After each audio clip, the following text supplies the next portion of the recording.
Welcome to NFL Daily, where we're not retiring, at least not from Saints drama anytime soon.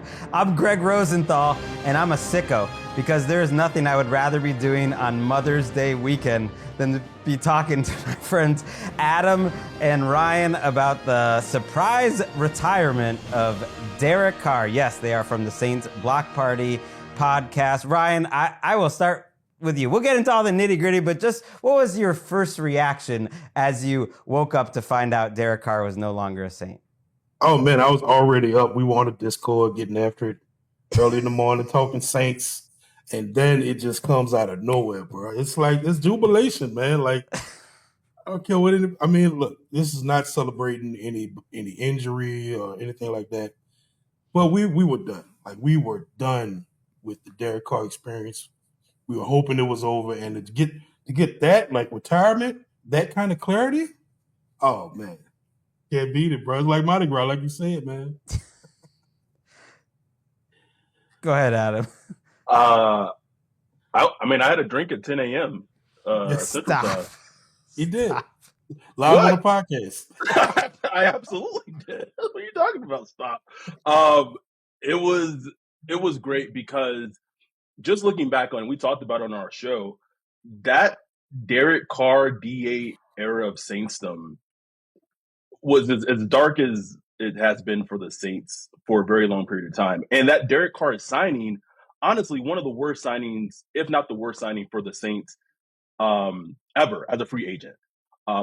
Not even on the field, kind of everything of what it just represented. And so to get that news that officially he's done, whether he comes back or not, we'll get into that, like try to play with the team after the seat. For the Saints, as a Saints fan, we don't have to deal with them anymore. Okay. Let me back it up a second because I'm asking for your emotional reaction, but let's give some context to it. So the news comes out that he is retiring, and the team has a pretty lengthy statement, and they say that Carr had a labral tear and a degenerative rotator cuff damage to his right throwing shoulder. It was discovered in late March, according to the Saints, after Carr ramped up his throwing to prepare for the season, that he had an option for surgery, which would have jeopardized his whole season, yet there was no guarantee he would return to his previous level of strength. So the Saints, interestingly, provided a lot more details injury-wise than you would expect. Derek Carr did not so much. He just had a very straightforward statement, thanking everyone who'd supported him throughout his career and saying that he retired. We also learn financially that they will get all the money back, from this offseason's restructure because he's retiring. They don't have to pay him that $30 million that they were going to guarantee him. So he is choosing on some level, and we can get into it, to pass on that $30 million. In the end, though, it was reported by ESPN, by New Orleans Football, Nick Underhill, like a few different places, our guys at NFL Network, that the Saints did pay him his $10 million roster bonus this offseason, and they are not going to go after that. And they're not going to go after like the signing bonus that he originally signed because he's retiring. So in the end, he got $70 million over 2 years. They're actually going to announce the move officially after June 1st. So the two sides are kind of, it's you put it in a text, Adam, to me, like a somewhat amicable divorce here, where they're both getting a little out of it, and so they can spread that dead money over 2 years. Kellen Moore did speak on Saturday and said it only came together in the last couple of days. I want to get into the Carr of it all, like in depth, because that is really the interesting part of me. But I think for the average fan who aren't Saints fans, the Saints part of it is actually more interesting about the 26 Saints. So I actually want to start there, and then we'll back up to the Carr of it all. And now you look at the Saints, and they have a quarterback competition in theory. Tyler Shuck, Spencer Rattler, and we'll see if they add a veteran to this group. Kellen Moore said he was open to it, and they'll look at it, but who knows? What does this make you think about the 26 Saints? Because I saw some people field Yates, others throwing out there like, now it makes time. The Saints are really going to do that reset that we've been talking about for years. I'm like, that is not the Saints' MO. That is not what the Saints are going to do. What do you think, Adam? That's just not how Mickey Loomis operates. It's not how they do things. They are going they want to. Mickey Loomis wants to win the NFC South, whatever that means. So I think they'll your tweet on Twitter encapsulated the Saints perfectly. Like, oh, there's cap space. Oh, we need weapons. Maybe there's a Keenan Allen out there. Maybe we'll try to go get weapons for whoever the quarterback is. Maybe we'll try to get more defensive help and try to win the South and just be competitive. And that's just what their MO is, because this team is just so much about job preservation and protecting their desks rather than actually trying to like compete for championships. That's what their MO is in their DNA, and I think that's what their mantra is going to be for the upcoming 2025 season. But it's too late too. Cam Jordan's coming back, Ryan. Demario Davis is coming back. Honey Badger's coming back. Alvin Kamara just got a new contract. Like they brought in Brandon Cooks. I mean, they still got like 2013 Saints on this roster. Was he on the team in 22? I don't know when he got drafted. I mean, Taysom Hill. I kind of forgot Taysom Hill is actually still on this roster. So they're not going to reset. They're not going to rebuild. What are you excited at least about the quarterback competition? Kind of how does it make you feel differently about this team, at least for this season? I mean, that's the most exciting part about it is not just we don't have to deal with Carr, because we knew that if Carr was going to be available, he was going to start. You know, Mickey Loomis said it in the post-draft presser, like if Carr's available, he's going to start, which is crazy that a GM is saying that. But anyway, instead of a coach, right? Yeah, exactly. And that's the insane. But that's the exciting part, man. Like we finally get Spencer Rattler versus Tyler Shuck. Say however you want to feel about Tyler Shuck, Adam and Ryan. I mean, me and Adam. Shirley made our feelings. I love you guys being big enough to go third person. Everyone should be signing up for their Patreon, by the way. Saints Block Party. Please. I mean, he was there on the Discord this morning before that even happened, apparently. Yes. So continue on, though, about the QB competition. No, like Tyler Shuck, like, look, he was very divisive pick, like amongst Saints fans. You know, a lot of them didn't love it. A lot of them wanted Shedeur Sanders. And, you know, look, he's 26, going to be 26-year-old. It's not the sexiest quarterback pick, but look, he's there. Like, he's going to be your rookie. You know, then Spencer Rattler, another divisive figure, you know, who showed a little promise last year. I think if you looked at that certain way, going to be coming in with a healthy roster. A real competition. Now, will it be treated like a real competition with Tyler Shuck as a second-round quarterback versus a fifth-round quarterback from last year who wasn't there for the coaching staff that's currently there? I mean, we know how that goes. No, it's not happening. I've actually been surprised to hear you guys over the last few weeks kind of talk about that, and I'm just thinking, I don't need to know any. You guys have sources in the building, and you know the dynamics better than me, but I don't need to know dynamics to know, like, that's Tyler Shuck's job as long as he's healthy, because he's a second-round pick, and Kellen Moore took him. Now, if he gets hurt or he just is totally bombs out in training camp or something and Rattler's looking good, like, they'll be open-minded enough to maybe change their mind. But that's just how the NFL works. This is the one thing that Kellen Moore has done is handpicked Tyler Shuck. So he did. What a crazy come up that he might be, along with Cam Ward, the only week one starting quarterback. What does that make you? How does that make you feel, Adam? I'm fine for it in theory, because the one thing about Tyler Shuck, if you just watch him, is the thing that he struggles the most with is pressure, which any quarterback struggles with, right? And so we discussed this on draft night. We're like, oh, you know, our team's drafted offensive linemen who may have to like shift into the interior if they don't work out, like woohoo. But at least you have like your franchise quarterback, right? Like Drake May's that dude. We'll see on Tyler Shuck. I think the thing that annoys both Ryan and I the most is like almost every team in the NFL in the draft, the Patriots, the Bears, the Texans, almost every team like flooded their young quarterback in the NFL with weapons. And you have the Saints who dealt with this last year with Chris Olave, with Rashid Shaheed, with Taysom Hill. Like when the weapons got hurt, like the offensive weapon, AK, they were throwing to like Jags. Like the team just had no one. And like their solution was like, oh, okay, well, we signed Brandon Cooks in the offseason. like that was it. You brought back Juwan Johnson. Yeah, who was also hurt last season. And so and so then you had Mickey Loomis like in the post game, like the postseason presser was just like, oh well, like in like fell back on the injury excuse, and it's like you just drafted a quarterback in the second round, and they went all defense. And I'm not saying that defense doesn't matter; it does, but it's a weird team construction of how to build a team. It's really weird too, because in theory, yeah, it's a new regime. It's Kellen Moore, it's Brandon Staley on the defensive side. We'll see. This defense, it could be good, it might be terrible. It could be anywhere in between. I'm not really sure. Right. Considering the age of the team and Staley's history has been up and down, but he was better as a coordinator. Like, we'll see. Like this team could, in theory, be contending for a top 5 overall pick, and then Tyler Shoug's going to look like a second round bridge quarterback, which I'm not in love with him as a player. The evaluation, I think, was off. I think he got taken. Like, I think it was a bad pick. I don't think it's going to work out personally. I might be wrong.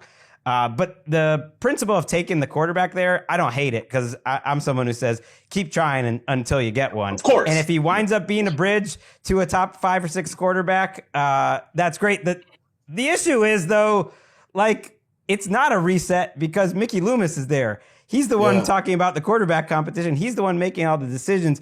And it could be something where all these guys get blown out the building after 1 year. Or you're not really rebuilding, and then you're picking the new quarterback and you just wasted a year. So that's all weird. And they're in this spot by mistake, because I know it was the best outcome, Adam, for them on May 10th. But this was not the best outcome coming into the offseason, because the best outcome would have been just cutting your ties with Derek Carr to begin with. But they wanted him to come back, and they're kind of getting bailed out a little bit by Derek Carr choosing to retire. No. Don't say a little bit. Don't say a little bit. A lot of bit. A lot of bit. Okay, but they also, I guess if they had just made the decision to move on from Carr, which would have been the decision I believe like 31 other teams would have made. If they had made that decision back in February, I don't know how their offseason would have been different, but you figure it would have been different. And so they're still kind of paying for that. But I guess after the fact that he's bailing them out. I guess, okay, so the difference would have been, because this is what we've heard, is that they wouldn't have been able to sign a Justin Reed. They're not, like, their cap situation is different. So they're not able to be as active in free agency as they were able to be. So they don't get Justin Reed. Maybe they don't get Brandon Cooks. And so can we also just talk about, just frame it like this, that Mickey Loomis was guaranteeing Derek Carr $40 million, who had like a degenerative like shoulder injury? Are we glossing over the fact but they say they don't know it. They say they didn't know it. Right? And I guess they didn't know it, because why would they give it to him if they knew it? But isn't that in and of itself like right. NFL? That's not the problem, right? NFL team not knowing. That's why I say he's getting bailed out. I mean, it was looking like they were going to have to pay $40 million to Derek Carr while he sits on IR this year. You know what I'm saying? Like that was probably going to be the outcome. And he gets bailed out. Mickey Loomis gets bailed out by the football guys or whatever.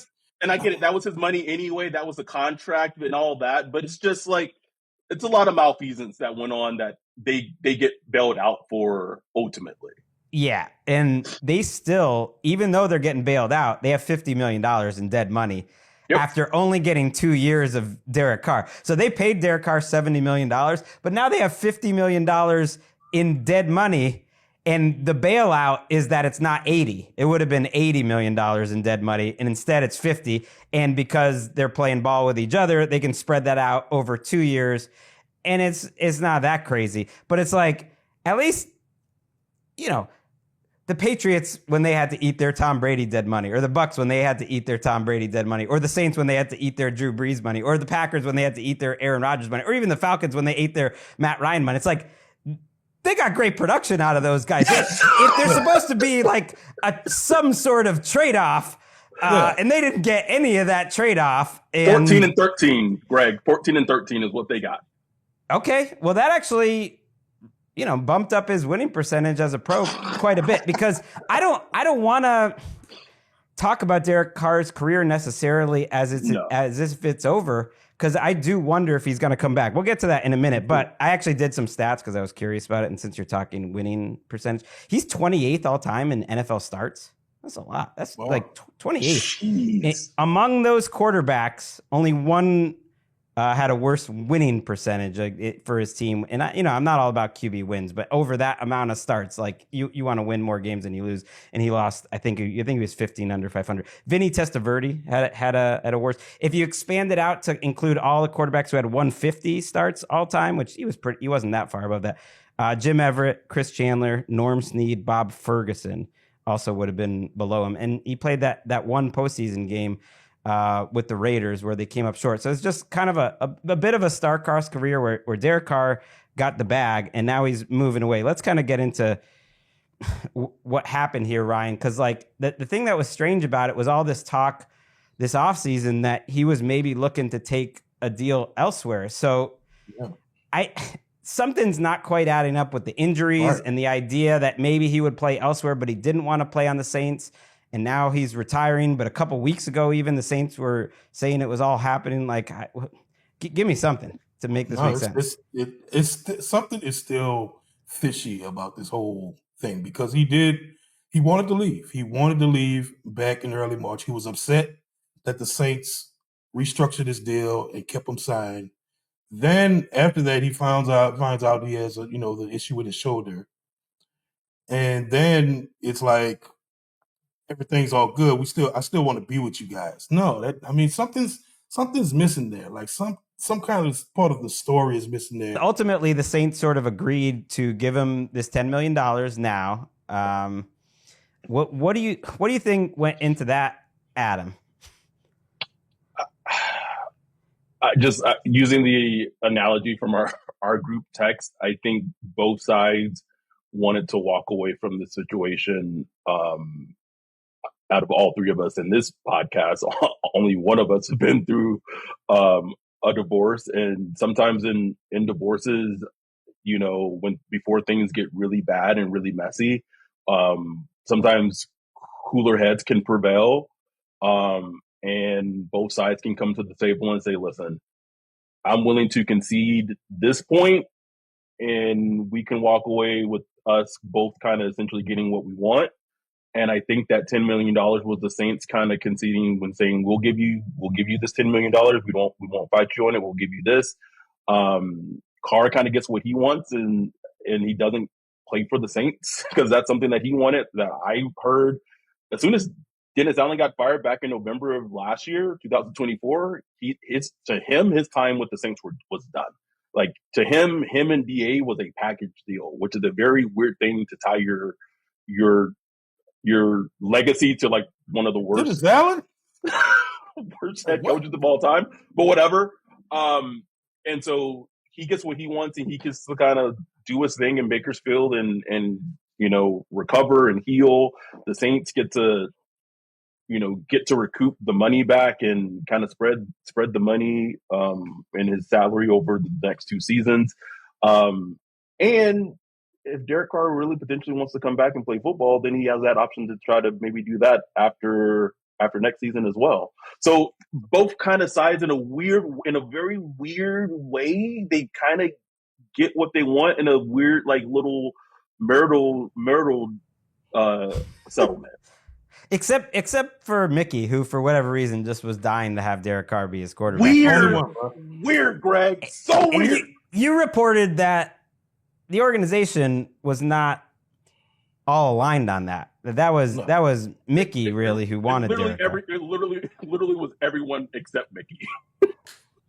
That's so messy and it's so strange. And I actually, my first reaction to this was, giving Derek Carr some credit that look, he clearly doesn't want to play. He doesn't want to play for the Saints, and to give all that guaranteed money back, like you just don't see that too often ultimately. And I kind of thought, look, he's probably in a situation where he knows like the upside of this situation is not that great.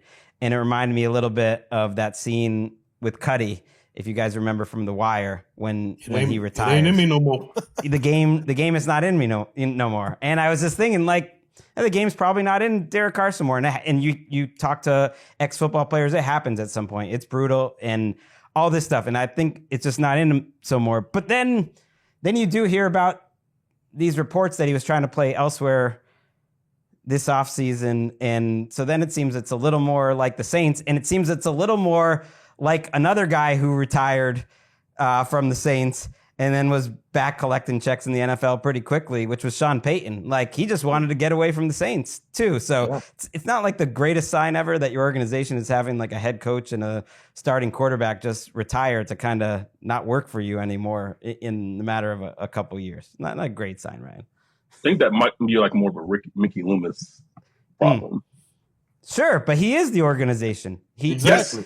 Yes.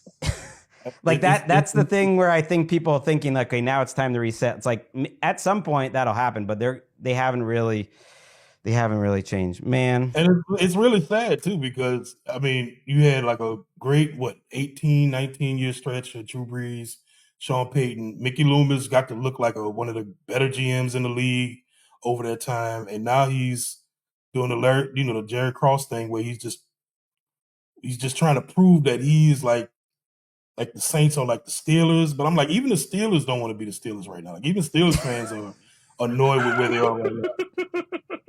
Like, it's like at some point that you need some kind of fresh, innovative thinking and stuff like that. And it's just none of that is going on with the Saints. And I mean, we just keep hearing about how people don't want to work with Mickey Loomis. I mean, it just keeps popping up. And I mean, look, we don't even have to say it. Just look at what happened. Look at what's happening right now. Yeah, but like, if Tyler Shuck goes out there, like week 2 of the preseason, he starts looking good. Some of the veterans, DeMario and Cam, are kind of looking like you guys will be fired up. Like, what do you kind of think about this? What do you think about this Saints team now? Do you think the 2026 team? Because I look at this division and I think that the Bucs are a legit good team now. It's actually a good roster coming back. It's not just this I don't think it's this wide open NFC South. I frankly would be surprised if the Bucs, I'll just start there, like had like a losing like I think they're a winning team. I think they got a chance to be upper tier contender. And the Falcons, we'll see how good Penix is, but on paper, like they're thinking they're going to compete. Obviously the Panthers are hoping they're going to be better. So even though, Adam, like the Saints are looking at this best case scenario where they're trying to get to 8-9 wins, like I don't think it's as easy as it would have been a year ago or even 2 years ago. Man, we have talked about this ad nauseum. Until we see differently, and I don't want to speak for Ryan, but like we squint, but they look like a 4 to 5 win team right now. Like they just look like they may be picking top 5, and that's like a top, like they just like if you look at their schedule, like it's hard to find the wins. It's hard to find the wins.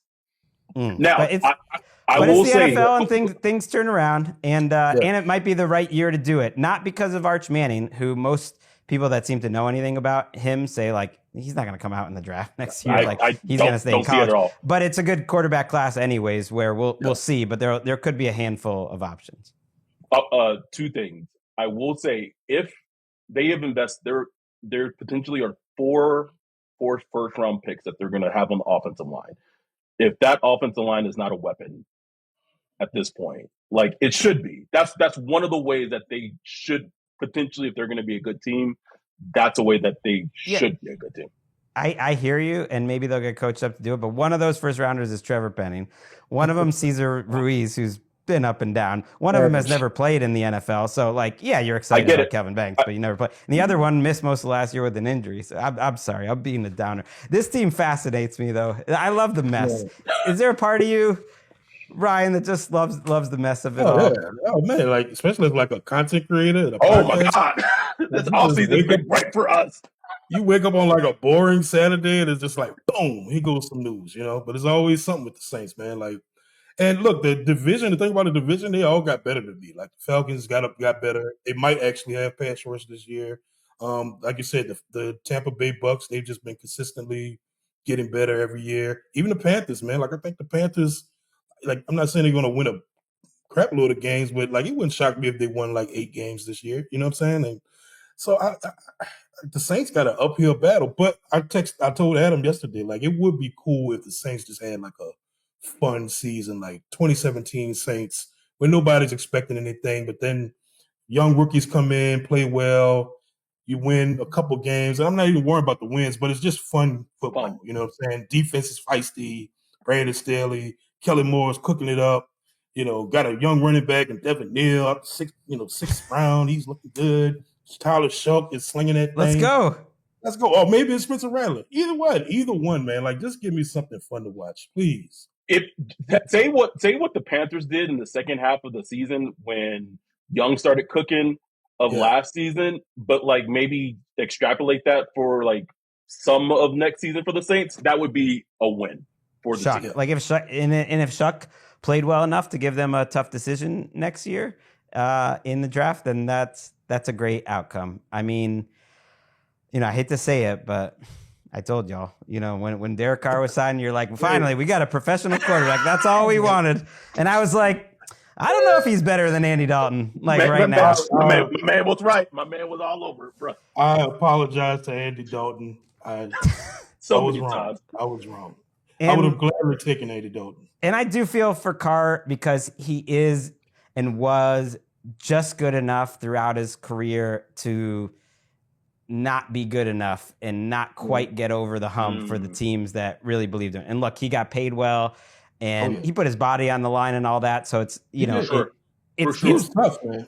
It's the trade-off of being an NFL player, but he was a little star-crossed with Raiders, and then at this point in his career with this Saints organization, that just like the one time it really all came together for him, he got hurt in that 2016 season when he was probably going to get some MVP votes, and he didn't get to start that playoff game, and he was cooking. And I always thought he was like a limited skill set guy because he wasn't great under pressure, but he was very athletic, could make all the throws, could run.